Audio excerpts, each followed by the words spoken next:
Pag nalagyan mo na siya ng photo top, pwede mo na siyang i-cut.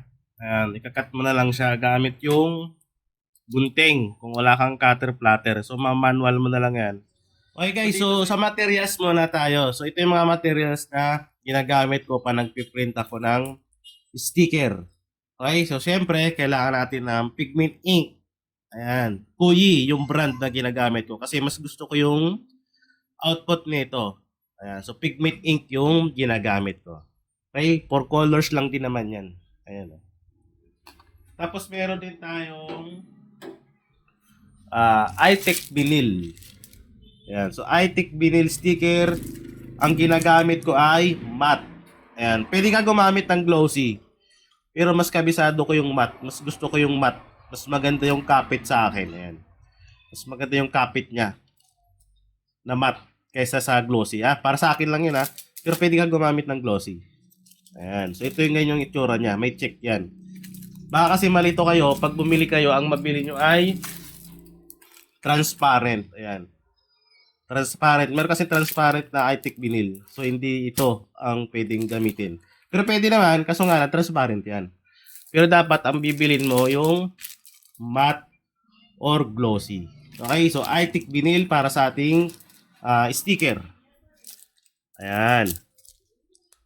Okay. So dito naman, kailangan natin gumamit ng photo top. So marami tayong pwedeng gamitin na photo top. Meron tayong canvas mat. Ganyan ang itsura niya, canvas mat. Ayun, Tapos meron din tayong 3D. Phototop 3D. Ayan.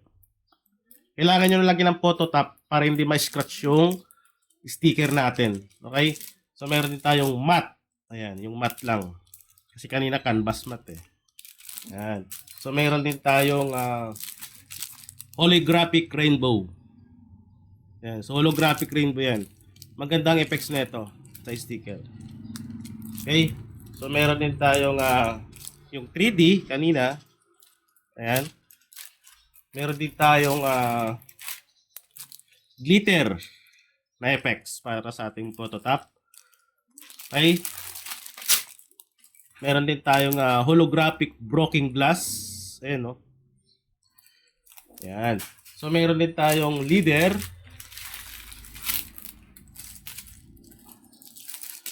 Ayan, leader na phototop. Okay? So meron din tayong glossy, yung lagi kong ginagamit yung glossy. Ayan. So ito yung mga pwede mo pagpilian na phototop para sa iyong sticker. Okay? So yan yung mga ginagamit pa nagpiprint ng sticker. Yan yung mga materialis natin. At syempre guys, kailangan mo din ng laminating machine. Itong laminating machine natin para hindi magbubble pa naglagay ka ng phototop sa iyong sticker. Okay, kung wala ka namang laminating machine, pwede ka gumamit ng squeegee. Yan, ito. Manual nga lang. Kasi minsan, nagbababol pag di marunong. Pero pag nasanay ka din naman, mape-perfect mo na yan pag naglagay ka ng phototop. Pero mas the best pa rin talaga merong laminating film or laminating machine. Okay, so kailangan mo rin ng gunting. Pag wala kang cutter platter, gunting ang gagamitin mo. Yan, manual din. So mamaya ipapakita natin yan. At ito naman guys, yung mga sticker na pwede natin magamit. Yan. So madami ito. Nasa 1.3 gig. May git. Itong folder na to pag na-download mo tong sticker files natin. So marami ka pwede pagpilihan. Okay, meron din tayong Hello Kitty. Meron din tayong pang ML Hero. At yung mga sticker natin na ready to print na talaga to. Ayan Ayan. So nakalagay na siya sa A4 size. Okay, so tulad nito. Ayan. Ayan Ilalagay mo na lang mamaya yan or ilalagay mo na lang siya sa software o application na ginagamit mo pa nagpiprint ka. Okay, so mamaya ipapakita natin yan gamit yung MS Word. Okay, so meron din tayong iba-ibang klase to. Ayan Ayan, mga pambata din meron. So madami ka pwedeng gamitin dito. Ayan, meron din siya ganyan. Ayan So magsasawa ka dahil marami yung pwede kang magamit. Ayan, marami kang pwede pagpilian. Lalo yung mga tie sticker sa mga motor. Ito, oh, mga tie design. Ayan, oh. Yan. So, madami yan, guys. Ipiprint po na lang siya. Ayan, oh. Yan. So, madami talaga ito. Malaki ang kitaan dito sa sticker natin kasi mura na yung puhunan. Maganda pa yung bigayan. Ayan, oh. Okay, so pipili ka na lang.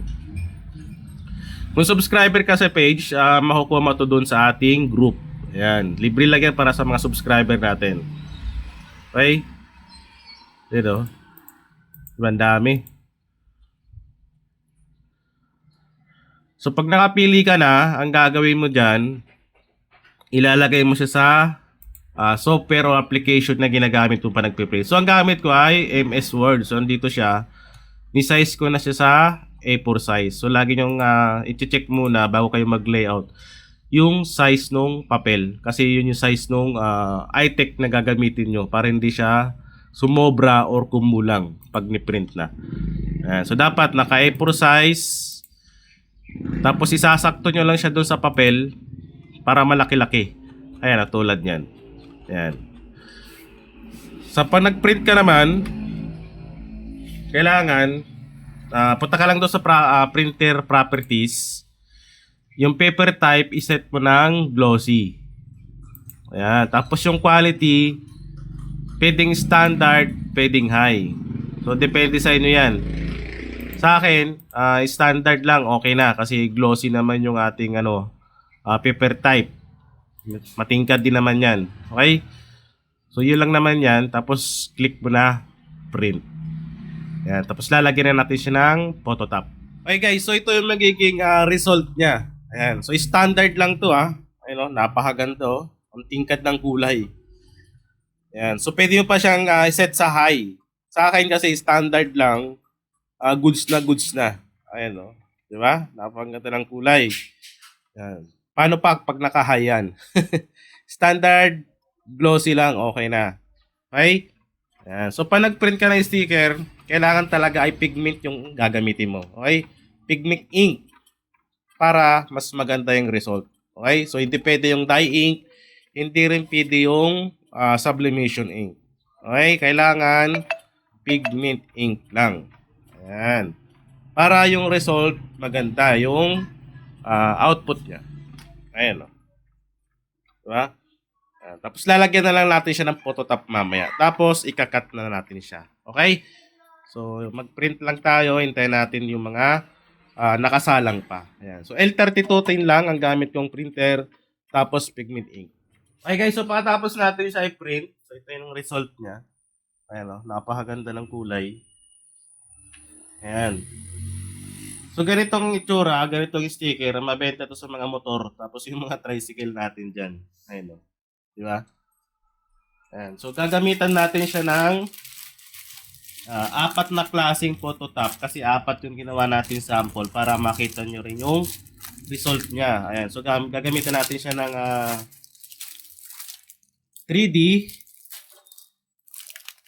broken glass, glitter, saka glossy. So subukan natin yung apat na yan para sa ating apat na sample. Okay? Ayan. So lalagyan muna natin siya ng phototop. Okay, so lalagay na natin siya sa ating laminating machine. Ayan. So pag naglalagay ako, ganito lang naman ginagawa ko. Ito yung ginawa natin kanina, di ba? Ayan. So sasalag lang natin dyan.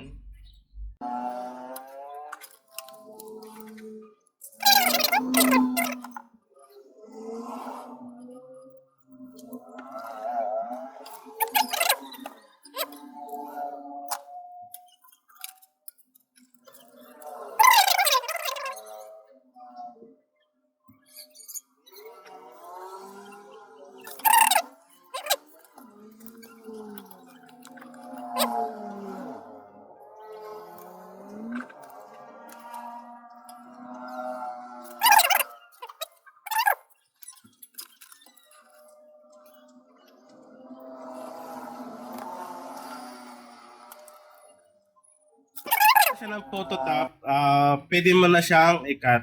Ayan, i-cut mo na lang siya gamit yung gunting kung wala kang cutter platter. So, manual mo na lang yan. So, dito sa isa nating papel, meron tayong 1, 2, 3, 4, 5, 6, 7, 8. So, 8 na piraso yan, pwede mo siya ibenta ng 25 to 30 pesos. Okay? Ayan o. So, 8 times 30. So, malaki-laki din yun guys. Malaki ang tutubuhin mo dyan kasi mura lang naman yung iTick natin na binil sa kayong phototop. Ayan. So, 30 pesos bawat isa. Same lang din naman dito. 30 pesos din. Ayun o. Dito naman, 25 or 20 pesos. Dito sa ating bilog. Ayun o. Okay, so ito yung broken glass effects natin. Ayan yung effects niya. Broken glass. Ito naman yung glitters. Ito naman yung glossy. Yan, glossy lang siya. At yung pinaka-last natin, ayan, so takpan ko lang tong isa. Ayan. Broken glass. Broken glass. 3D effect. Ayan o. Diba?